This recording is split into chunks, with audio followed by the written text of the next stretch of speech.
Trevor, are we sure Lincoln Riley is the right guy to build USC into a national power from its current state? I'm not hearing anyone talk about how his only head coaching experience came from inheriting a playoff team that was the clear class of a relatively down conference. So, my answer, and Ty, I'm sure you've thought about this some since in the few days that since Lincoln Riley was hired, is we're not sure of anything. There is no sure thing in this sport. Great mug. I've never seen that, by the way. As you drink this, I'm seeing you. It's a Beira mug. That's my girl Beira. It's your gal. There are no sure things, and certainly Lincoln Riley checks a number of boxes, but as a current national championship contender, the roster needs to be vastly improved, and USC has put together some good recruiting classes. They've been down, and this year I think they're down to 4 current commitments. It will be filled out, I imagine, with some Oklahoma commits, but the roster needs work. Lincoln Riley needs to prove that, and it's the same defensive coordinator he's had for a few years now, Alex Grinch, that he can build a defense that can complement his generally high-octane offenses. And I'll say this as well, something we haven't mentioned. Has there been a single high school quarterback that Lincoln Riley has developed that has worked out or not transferred? It's Caleb Williams, right, who he left before the bowl game as a freshman. And otherwise, it's Austin Kendall and Tanner Mordecai and Spencer Rattler gets benched. Like, maybe year in and year out, he can get the hot quarterback transfer like he was able to do with Jalen Hurts and Baker Mayfield and Kyler Murray. That's a bit of a concern. That's something that who he would be competing with for the conference and, well, maybe not Oregon, but national championship and playoff type teams. They're able to recruit and develop high school quarterbacks on a more consistent level. I am not positive. I am absolutely not positive. The one coach who has succeeded in the modern era at USC consistently is a crazy, above average, charismatic dude who is now a Super Bowl winning coach. That's the full list of modern USC coaches who have consistently won. I know there's all sorts of context with sanctions and being fired midseason for off-field. Like, I understand all of that. But if you go back and look, other than Nick Saban, multiple coaches who have, if a team has had multiple coaches since like 2000, generally, Mark Richt and Kirby both won, right? Dabo's been there forever and Nick Saban's been there forever, so it's hard to judge. And, Kirk Ferentz has been there forever. But generally speaking, like Bob Stoops and Lincoln Riley both won. Like they're multiple guys. Mike Bellotti, Chip Kelly, and now Mario Cristobal all have won. Jim Tressel, Ryan Day, Urban Meyer have all won. Sure. And so that's my question with USC is the implied goal is national championship contention, but we're not looking at a program that's figured out how to hire, develop, and build like other schools who compete. So I think he's going to top out at 10-2, 11-1, and occasionally be in that conversation. But I don't know. What I found really interesting when we did our stream, which is great, to be clear, which is great. It's awesome. Absolutely. Yeah. What I found really interesting and kind of funny when we did the Sunday stream, when Lincoln Riley was announced to be going to USC, in the span of that 45-minute stream, you being excited about the hire at the beginning and then being anti the hire towards the end. Like through the course of our conversation. No. You started talking yourself out of it. And no, I was playing Daniel's advocate. That's what I'm calling it now. That's my new. I was just saying, look, the reasons why he can build and succeed are obvious, given his track record. I think it's almost like the unspoken part of it. Like, of course, Lincoln Riley is a terrific hire. Of course he is. And better than I would have assumed that they could make.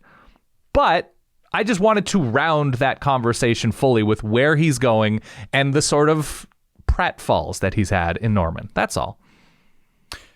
Yeah. What do you think? You cut out a little bit there, so hopefully it's not my internet. Sorry, I was trying to round out the conversation both. No, I got you. I'm hopeful my internet isn't doing its thing here, but right.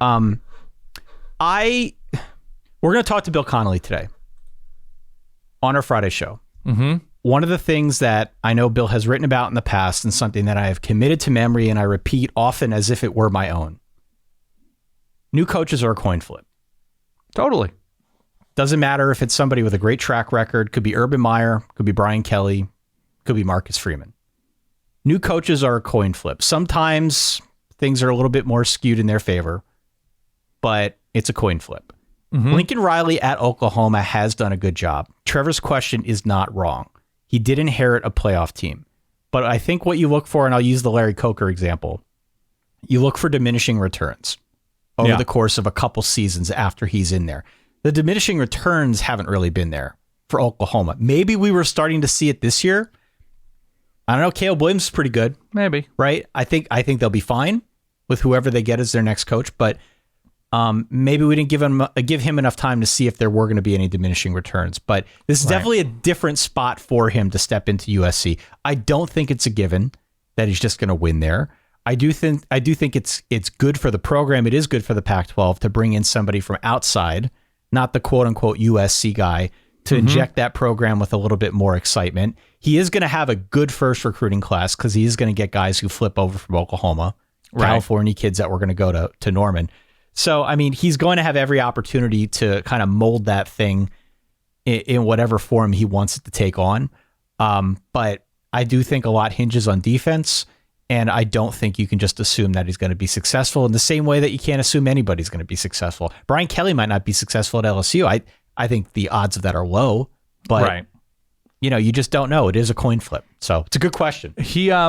He did not bring Lincoln Riley, at least at the time of this recording. He didn't bring Bill Bedenbaugh, the offensive line coach. I haven't seen yet, and maybe he's part of an interim situation coaching staff-wise. He's a very highly heralded offensive line coach, right? The number of guys that he's developed into high-level NFL draft picks has been pretty great, and that has been the bedrock of, I would argue, the bedrock of Oklahoma's success. He is now farther away from elite line players on both sides of the ball. And so that's going to be fascinating to watch just because it's great that, Malachi Nelson, 5-star, not this year, but next year's class at quarterback. He's going to have 5-star receivers. There are 5-star receiver types in Southern California on the West Coast and across the country. Of course, they're going to go to USC or consider USC. My question is, what does the depth look like? Because Oklahoma's had some dudes on defense, but it's this guy or that guy. It's not waves of guys like Alabama, like Georgia, like Ohio State. And so that to me is going to be fascinating to see what he does there. And I mean, here's what it is for me with USC. May I talk about my abs for a second? Can I talk about my core? Is that what you were expecting me to say? If you'd like to show your abs for the viewing audience, you can do that. Whatever you want to. Yeah. So I was looking at pictures with my toddler the other day. He likes looking at pictures, the solid toddler. And we looked at pictures of me and my wife. We were on a boat on our honeymoon, and I was running a lot. I was lifting a lot ahead of the wedding. We all really tried to look great ahead of our weddings. I assume. Yes, Ty? That's, of course, all these professional photography, friends and family there. And I looked really good. I didn't have abs. I didn't have a six-pack, but you could tell I was on the verge. You could tell that, the definition was lurking. And that's like the constant state to me of USC football, right? To get abs, I presume, I have never had them, it's just full commitment, right? It's diet, it's exercise, it's discipline, it's not letting yourself take days off. It's a constant commitment to the bit. And that's what I feel like we're at with USC. That USC is showing some definition every couple years, but then they're like, I'm looking good. I'm going to have a double roast beef sandwich or something like that. USC has taken the approach that I have taken to working out, which is telling everybody I need to work out more. Yeah. But then not actually doing it, not actually following through with it. Right. Yeah. It's just the sense I get. Anytime Clay Helton's getting some abs in there, win a Rose Bowl, you're just like, I'm going to have a couple double-doubles. I look great. And then it falls off. Lane Kiffin goes 11-1. I'm going to have some nachos. I'm looking good. Falls off. And so is Lincoln Riley there to construct six-pack abs? We'll see.